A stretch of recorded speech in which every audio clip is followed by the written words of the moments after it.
Hello, everyone, and once again, welcome to another episode of the CyberSec Migrant Podcast, the podcast for cybersecurity professionals who have migrated from their home countries to a new country to seek a new life, particularly for immigrants who are based in Canada. And the other day, I was speaking with a friend of mine who had recently moved to Canada, and he had been applying for roles and he had been applying for jobs, but he hadn't gotten anything. And his challenge was they kept on asking him for Canadian experience, and I was like, oh, okay, that same question that we get all the time. Canadian experience. And that's something that a lot of immigrants struggle with, something that a lot of immigrants face. I faced it when I first got here as well myself, people asking me for Canadian experience. So let's talk about today's episode. We're going to be talking about Canadian experience. What is Canadian experience? What exactly does it mean when a company says that they're looking for Canadian experience? And how can you circumvent those hurdles that come to you when you ask for Canadian experience? So sit back and let's tackle this question together of Canadian experience. And hopefully at the end of this episode, you'd have some insights as to how to tackle the Canadian experience question when it faces you at any point in time. So thank you once again for tuning in, and let's listen to another episode of the CyberSec Migrant Podcast.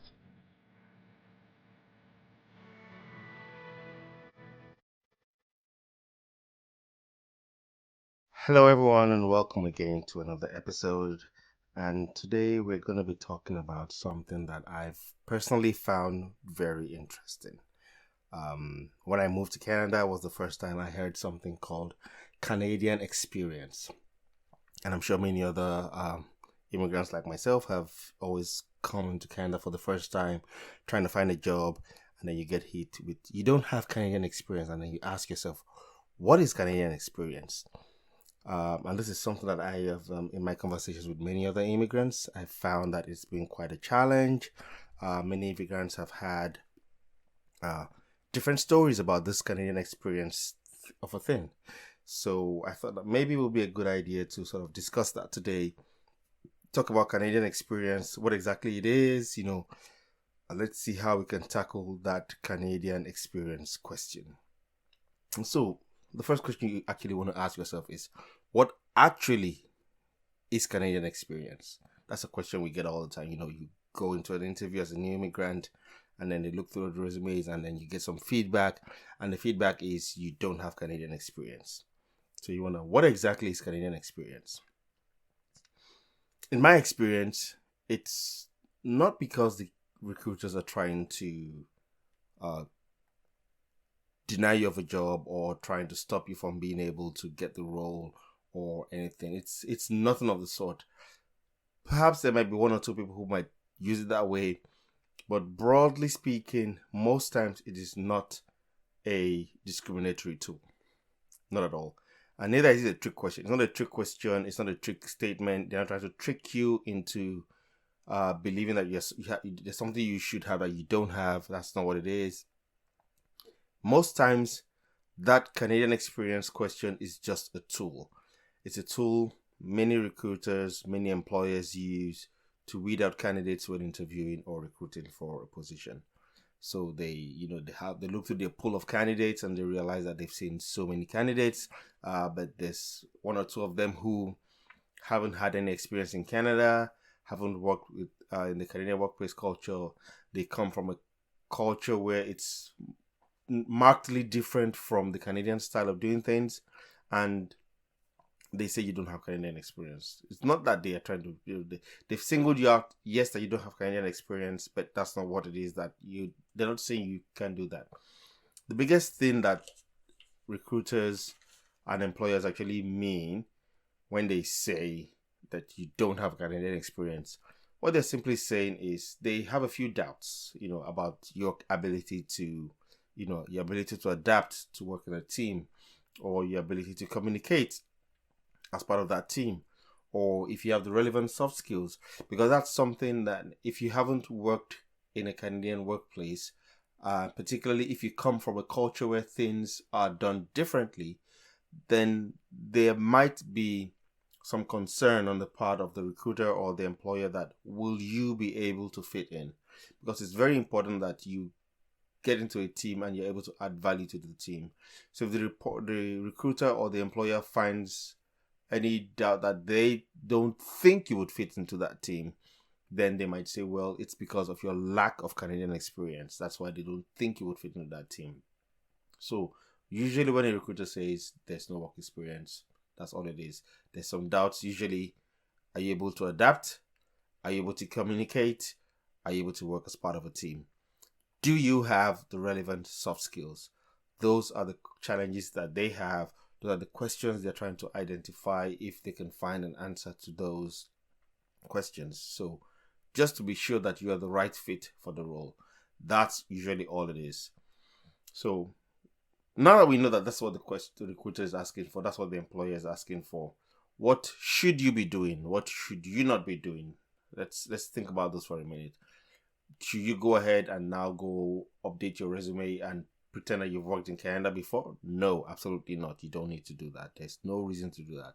Trust is very important. So you want to be trustworthy. You want to be truthful on your resume as well. So, but what should you not do? For any role you're going to go into, you find a role and you want to apply for the role. Even at the point where you're going up for the interview for the role, the first interview, the second interview, or otherwise, you should research the company, research the role absolutely very well. It's absolutely important that you do your research before you go up to an interview. Research the company. What does the company do? What's their niche like? What's the company culture like? What's the workplace environment like? Don't just show up to an interview unprepared and blank.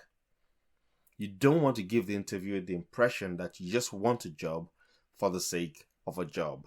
You want to give the impression that you do know what you're doing, you do know your stuff, and you're going to be a right fit for the role. So do your research before you go into the interview. Find out all you can. You can use tools like LinkedIn or Glassdoor. Find out all you can about this company. Talk to people who have worked here already.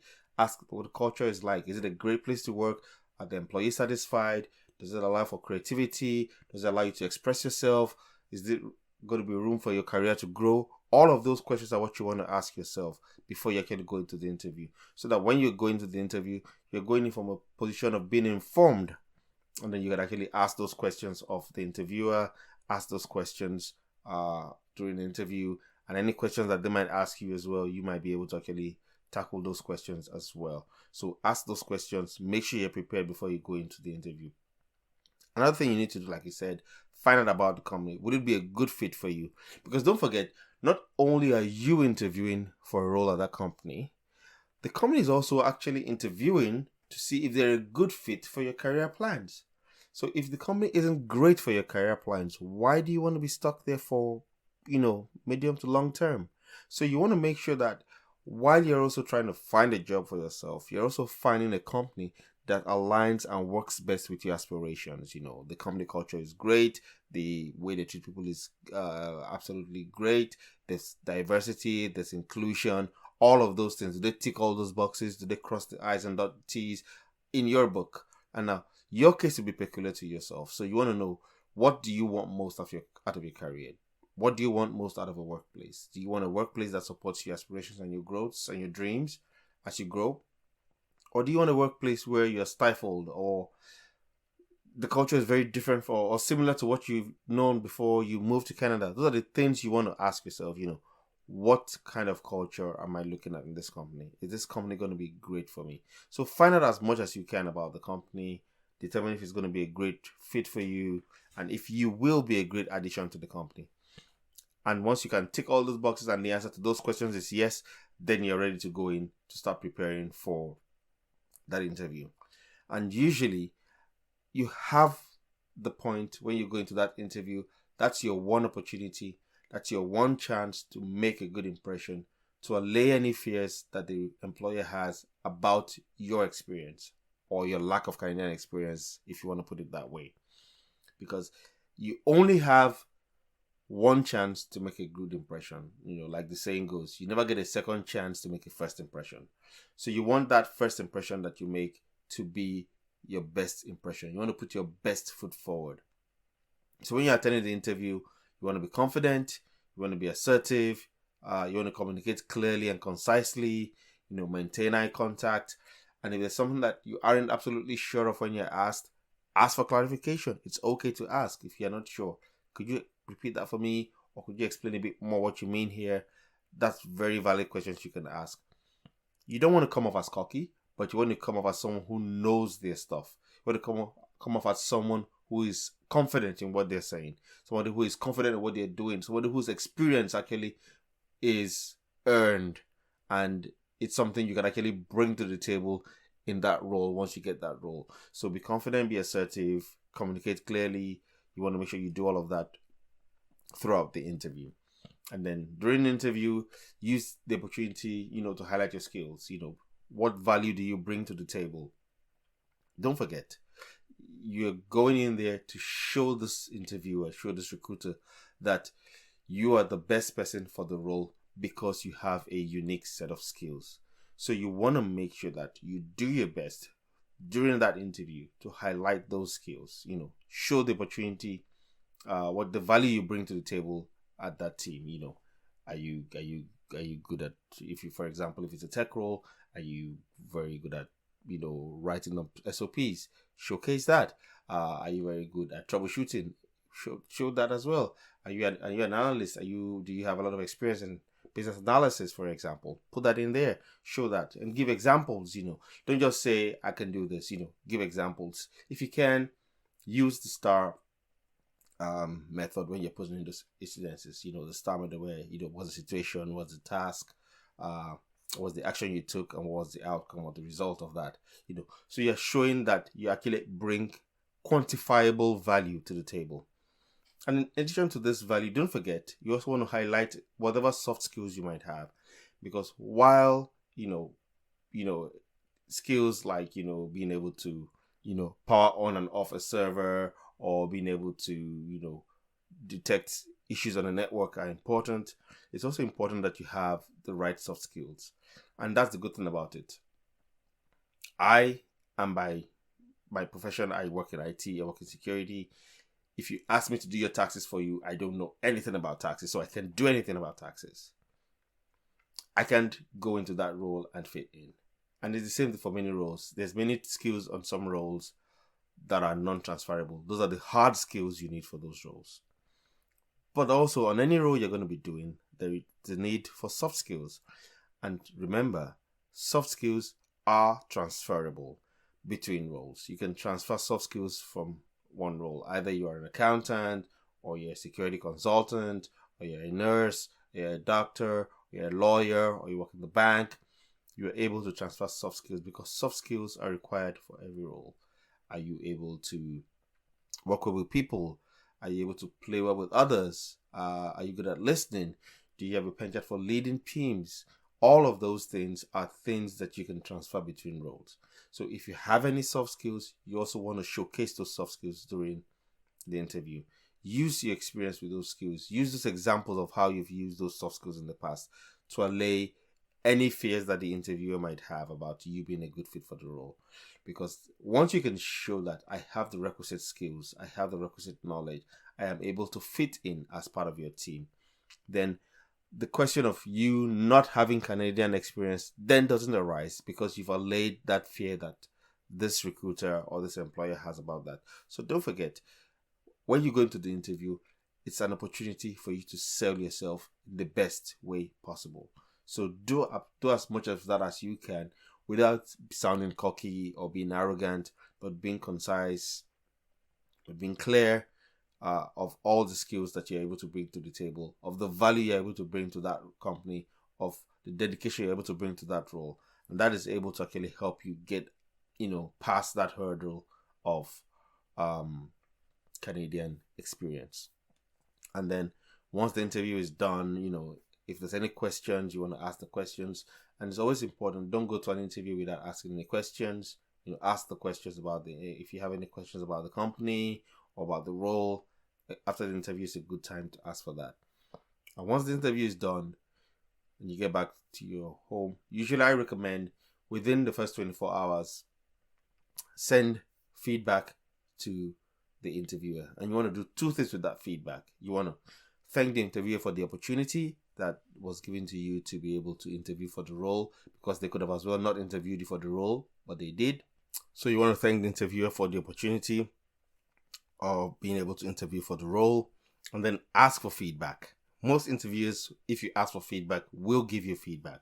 So ask for feedback your performance, what they thought about what they thought about you during the interview, what they thought about your skills, and genuinely show an openness and willingness to learn. Because the thing is, if you have all the knowledge in the world, but you come across as not open to learning, then no one's going to want to take you in. If you have all the knowledge in the world, then you're not a good fit for the role. You're only a good fit for the role if there's room to grow. Because if you there's no point taking a role if there's no opportunity for you to grow in that role. If you know everything, then why are you taking the role? So use that opportunity when you're getting feedback from that interviewer to also ask for an opportunity to get some feedback as to what they thought about you and your skills and all the things that they saw about you. Show a genuine openness and a genuine willingness to learn, because this is important for them to be able to realize that you also play well as part of a team. Those are part of the things that actually show that your lack of Canadian experience doesn't reduce your impact or importance on the team if you do get the role. So ask for that clarification after the interview as well. And one thing I've tried to say to a few friends of mine when we've had these conversations is, don't forget that when you apply for a role, you are not the only person applying for the role. So there's chances that you might not get the role. Should you, because you might not get the role, not try? I say no. You want to give it your best shot. You might not get the role, but give it your best shot, because you can always tell when someone is trying. If you're interviewing, if an interviewer is interviewing for a role, and one of the candidates he's interviewing is lackadaisical, his body language isn't great, he doesn't seem like he's interested, he sounds disinterested, you can tell. And if on the other hand there's another candidate who is eager, willing to get in the role, eager to engage, you can also tell. And then recruiters are able to based off of these feelings they get off of the interview, as well as what you say during the interview, they can then decide who's going to get the job or not. So you want to make sure that you give it your best shot, so that you're able to give yourself the best chance of landing that role. And of course, even if you're not successful, build on the experience you get from any interview you get, because it's always a learning experience. It's always an experience you can build upon. What did you do better? What could you have done better? What did you do not so well? How can you improve on your performance?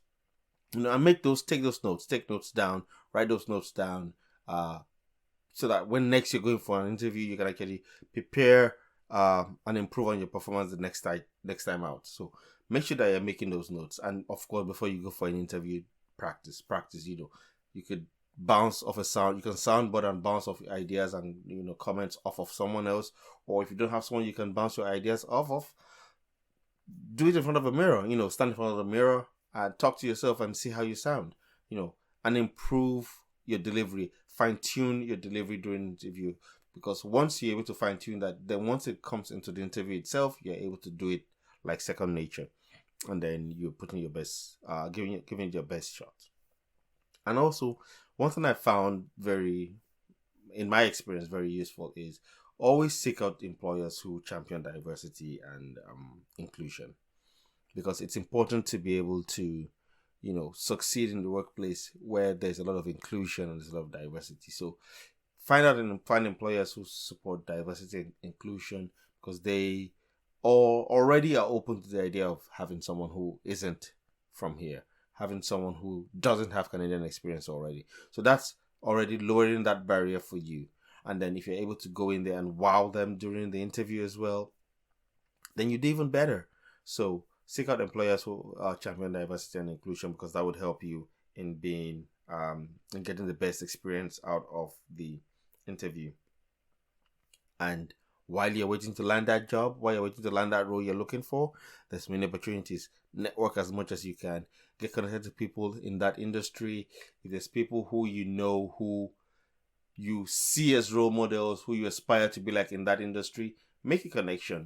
Go on LinkedIn, send out a connection request, and explain why you want to get a connection request to them. You admire them, you admire what they do, you aspire to be like them, and you would like to learn their story. Everyone loves a good story, and most people would share the stories if they're asked politely. So go on LinkedIn, connect, network with people, go on in-person events as well, network with people. If you're in an industry where there's industry events, attend those industry events so you're able to make connections with others in the industry, so that you're keeping yourself abreast of opportunities. Because not only are you able to find opportunities by sitting behind your computer and looking on LinkedIn or looking at job portals, but also a large percentage of jobs are in the informal market, where it's a matter of word of mouth, or who do you know, who knows someone who's hiring, who knows someone who's recruiting, and can put in a word for you. So you want to be able to actually tap into that market as well. And while you're waiting for this role, finding opportunities to volunteer. Volunteering is a great way to gain experience and also give back. And it always looks good on your resume when you volunteer. So volunteering allows you to get a lot of experience in that field, particularly if you're new to the country. So volunteering is a good way to get Canadian experience. It's also a good way to continue to improve your skills, because you're using those skills rather than just sitting and not using those skills. So volunteer, use those skills, improve yourself, make those connections, because those connections help you to get aware of all the opportunities that might exist in the industry at the time. And then you're going to continually do this, and this is definitely going to help you. So uh, just to recap, when we talk about Canadian experience, it's something most immigrants would commonly hear when you apply for roles or interview for roles. Canadian experience, but it is not anything. It's not a tool being used to try to discriminate against you. It's just a tool to weed out candidates from a larger pool. And basically, the recruiter is trying to say, can you fit into our role? And you want to be able to show them that I might be new in the country, but I definitely know how to do the best I can, and you put your best foot forward, and that's going to help you. So I hope that with this, you've been able to take something out of today's episode, particularly for those who are new to Canada, how you should not let that lack of Canadian experience stop you from getting and enjoying your Canadian experience. If you found today's episode useful and insightful, please share with your network, with those who are new to Canada as well, who are facing the challenge of trying to surmount the issue with Canadian experience. And also would like to hear from you, our listeners. Have you ever had to face issues trying to get a job because of your lack of Canadian experience? What did you do in that situation? How did you circumvent it? We would like to hear from you. So if you can, reach out to us on our Facebook page at The Cybersec Migrant and drop us a comment. Let us know. What do you think? How has Canadian experience, or a lack of it, impacted your career journey here in Canada? We would love to hear from you. So that's all for today on this episode. Please join us again next time on another episode of the Cybersec Migrant podcast. Thank you.